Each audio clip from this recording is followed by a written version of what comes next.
Chapter 2, The Yoga of Knowledge. About this chapter. In this chapter, Arjuna is filled with tears about this moment in his life and reveals his confusion about his duties and responsibilities. He mentions to his closest friend Krishna that he does not know whether to conquer the opposing army or to be conquered by them. He believes he would not even have a reason to live if his own army wins. He cannot imagine any glory coming from killing his own family or friends, and he shares his deep sorrow with Krishna. He says he will not fight. This is referred to as the Arjuna disease, a time where emotions immobilize an individual. Arjuna drops any pride in this time as he sincerely opens himself to support from Krishna. This is coming from a space of total surrender. This chapter is filled with meaningful suggestions for honorable and conscious conduct. A meaningful teaching begins. Krishna speaks with a pleased confidence in this chapter, but he is not speaking to superficially comfort his friend. His words are direct and uncompromising, and his purpose is to teach Arjuna the truth. The communication is an important teaching about understanding oneself first. Krishna describes the difference between the eternal and the impermanent, the theory of reincarnation and the vasanas, the wishes or desires that create latent tendencies to arise in each person's life, and how each person must rise to act from their inherent dharma using the purity of a conscious focus on the task at hand. He explains the 6 stages that are found in every earthly physical life: birth, existence, growth, decay, disease, and death. Then he describes the eternal existence of the self, which does not have a physical form, is always present, has always been present, and will continue its existence even after the death of the physical form. So the self is unborn, eternal, birthless, and deathless. It is indestructible, eternal, unborn, and inexhaustible. These details are presented to Arjuna, who is, in reality, is fearing the fight ahead for many reasons, one of which is dying himself, and the other for depriving others of their lives. Krishna describes in detail about how each self easily discards the outer shell of bodily existence, and when death occurs, to take on a new shell for its incomplete desires and vasanas. This can be understood as how easily we can change from our work attire to put on our pajamas at bedtime. Or if we look at life and death from many religious perspectives, as self, capital S, will easily leave the worldly body to enjoy the experience of a heavenly body. The point Krishna is making here is for Arjuna to understand the life and death process and the awareness that what bodies live will surely eventually die. This is the transcendental truth, that things arise from the unmanifested potential to the manifested realization, just as unmanifested children may exist first only in the mind of a hopeful mother and become manifested to the mother's eyes upon ultrasound or actual birth. So all things are unmanifest first, then become manifest to us when our familiar human senses can detect them. The experience of the higher self is what Krishna is trying to share with Arjuna in this chapter. The unseen reality that he is familiar with, but human eyes, minds are not. The experience of the self, which is changeless and deathless, an infinite and eternal truth. He mentions that people speak of this or read about it in religious teaching, but how few really understand it at all. Some say that religion seeks to understand God's thoughts, words, and actions. Spirituality seeks to become God-like through man's thoughts, words, and actions. The action that Arjuna is frozen to take or make is to participate in this battle. Thus begins Krishna's teaching about Dharma. In Arjuna's case, he is a strong and mighty warrior, and the duty of the strong is to protect the weak. Knowing the result sought, one can get the result through right action, but one must know what is the result sought and why. Krishna mentions in this chapter the heavenly realms believed to exist above the earthly plane and how these are still within the world of birth, death, and rebirth. Remember that from the higher self perspective, there is no birth and no death. The human body is that which does experience the birth and death cycle. Krishna encourages Arjuna to rise above the rituals described in many scriptures to understand there is more than the heavenly realm that may be achieved than what is often understood by the common man. Bracket. He knows what learning Arjuna has had until this point. End of bracket.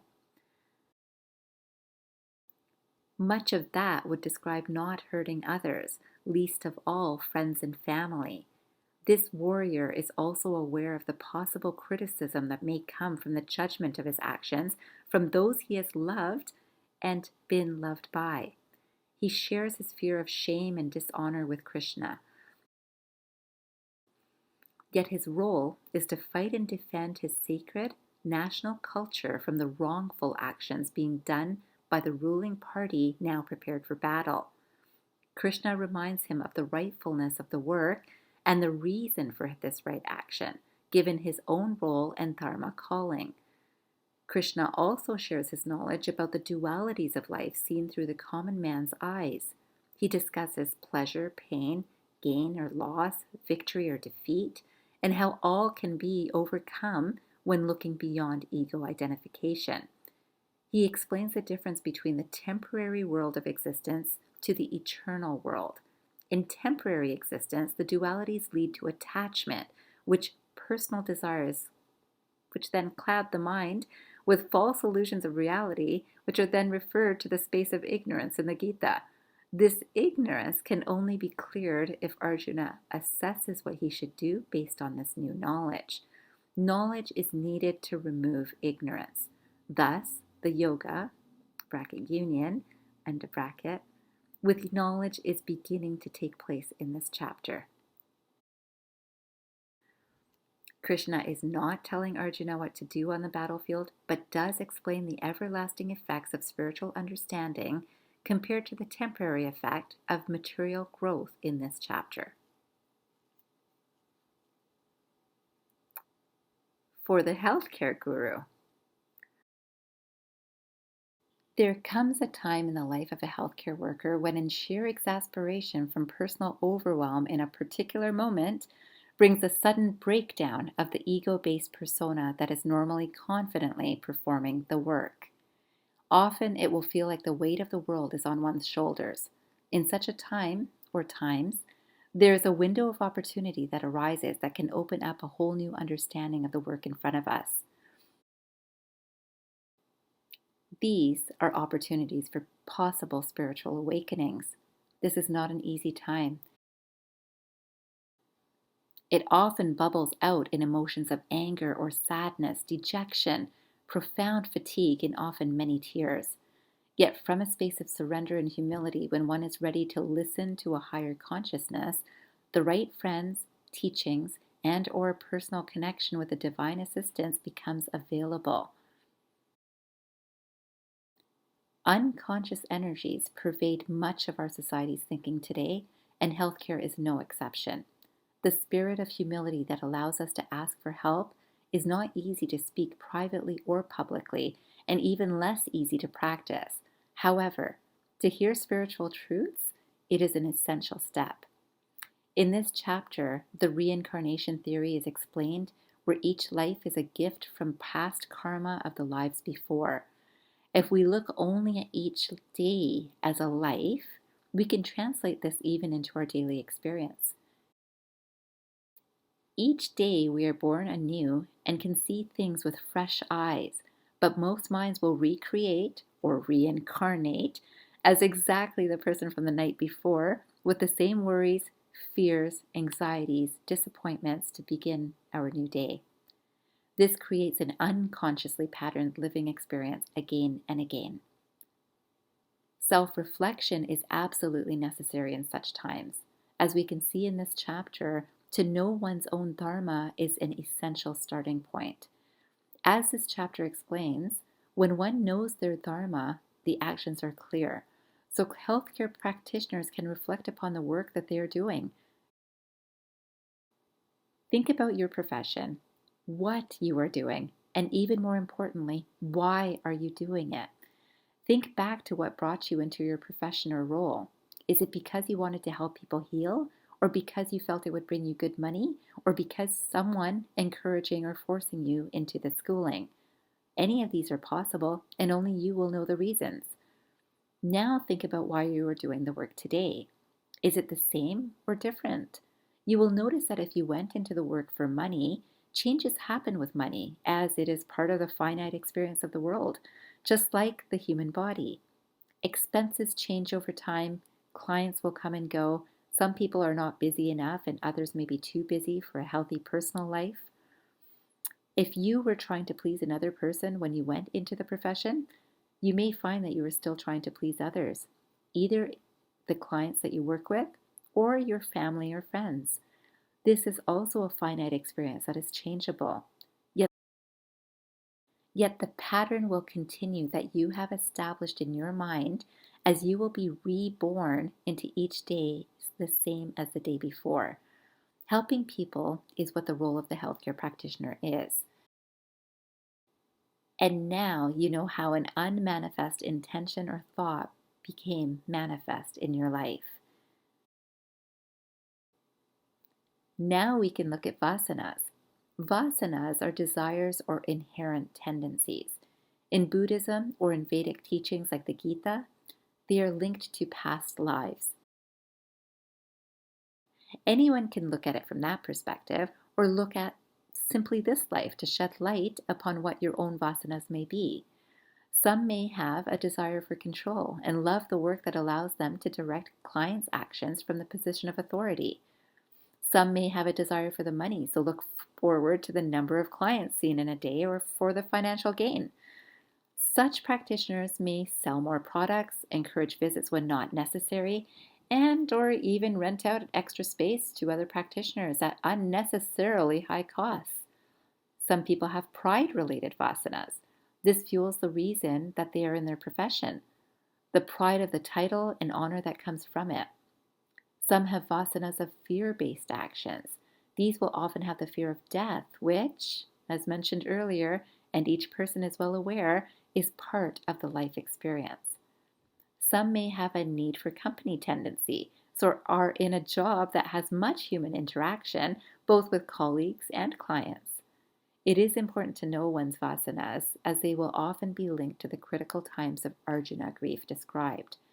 When an overwhelming experience takes place, take a look at your own vasanas, since some tendency in your own mind is likely being shaken up. Some may lose a job, may bring up money or loss of honor fears. Some may see a client experience an unexpected health crisis, may bring up fears of loss or death. And some may have an argument with a colleague or important friend in the workplace, which may bring up fears of loneliness if they consider leaving the workplace. All of these vasanas or tendencies are silently being experienced during each day for each person. Yet the task remains, helping people heal. Unless this key detail is remembered while working, the mind will get caught up in the emotional reaction to something that is happening that is not desired. Now is the time to also look at duality in healthcare practice. Remember, Krishna explained the dualities of pleasure and pain, gain or loss, victory or defeat. Each person will naturally run towards what can be gained, what is pleasant, and what feels victorious. Each person will run from what brings pain, a sense of loss or defeat. Yet from this chapter we learn that this is what the mind and intellect focus on and helps to continue the constant waves of happy or not happy in each person's life. It's only when one can take no credit for success or carry the weight of disappointment that one can have a mind of steady wisdom. This does not mean that one should have no desires. Rather, one who is undisturbed by the flow of desires will find peace. This is a space beyond the senses that like or dislike anything, as dwelling on even one single sense carries away the intelligence which pulls one away from a centered mind. Remember that we are considering the mind as a sense organ here. So when the mind is distracted by a sensual pleasure of any sort, a satisfaction or dissatisfaction from positive or negative results of your work, pride or embarrassment about the money you made or didn't make, or great or awful team that you work with, then one is caught up in the world of the temporary. Each of these experiences will change, although at any moment the mind may feel it will not. Conversely, it may live in fear of what if it does, as in something good changing to something not so good. We can expect such changes, of course, because that is what happens in the material existence of this world. Only the immaterial, unmanifest, is eternal.